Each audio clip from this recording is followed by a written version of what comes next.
Hi, my name is Kaitlin Tucker, and I'm going to be talking about the CRAAP method. This is a test used to determine if a resource is reliable and credible to use in a research paper, and it is actually an acronym that stands for currency, relevance, authority, accuracy, and purpose.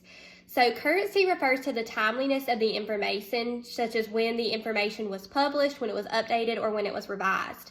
Currency also considers if the topic requires current information. So for example, if the topic dealt with technology, then it would be essential to use a recent website due to the progress technology has made in the past few years. Information that was published years ago on technology may not be applicable or accurate for the information that we use today. Next is relevance, which evaluates the information in the source in relation to your needs. So it is important to consider if the information relates to your topic and if it is an appropriate level for your needs. So you want to make sure that it's not too elementary, but you also want to make sure that it's not too advanced so you can understand the information.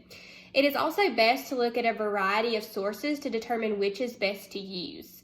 The third letter in this acronym stands for authority, which analyzes the source of the information. So this component considers the author, the creator, or the sponsor of the article and their credentials.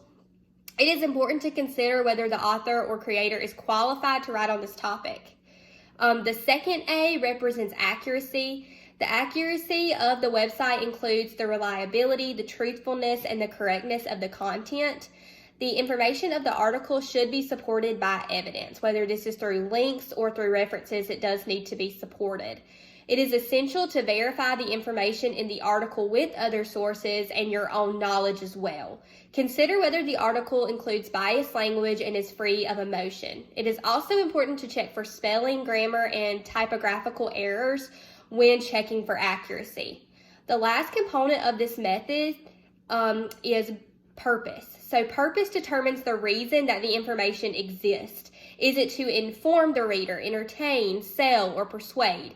It is important to consider whether the information provided is factual or based on opinions.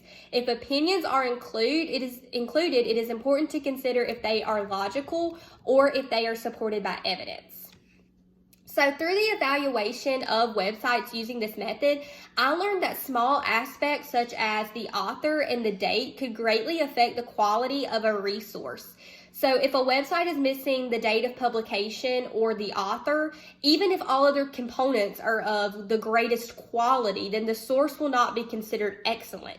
At best, it could be considered a good source to cite if just two simple components are missing, such as the date and the author.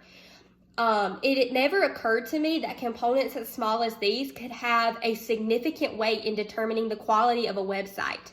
I also never considered where the actual content was coming from when I read the research online. I never considered where it came from or if the author made it up themselves. I always assumed that articles online were based on research that had been done and references because that's what's stressed in school.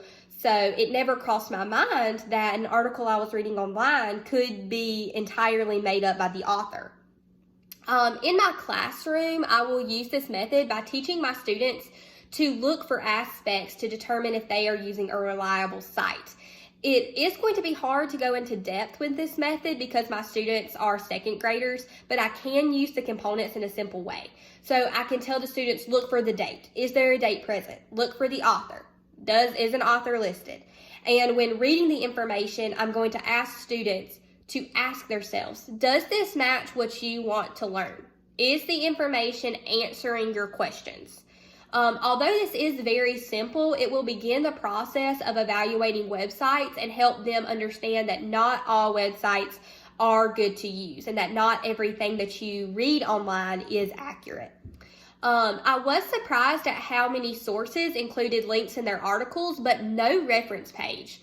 It is stressed in school to always credit your information, and it surprised me that articles on .org and .net websites, which are supposed to be more scholarly, did not include these references when they are stressed so much in school. We are told to always reference. If you use an idea that is somebody else's, you don't just need to include a link or an in-text citation. You need to have a reference for that idea as well. And it surprised me that these scholarly articles and scholarly websites were not using these references as we have been taught to do in school.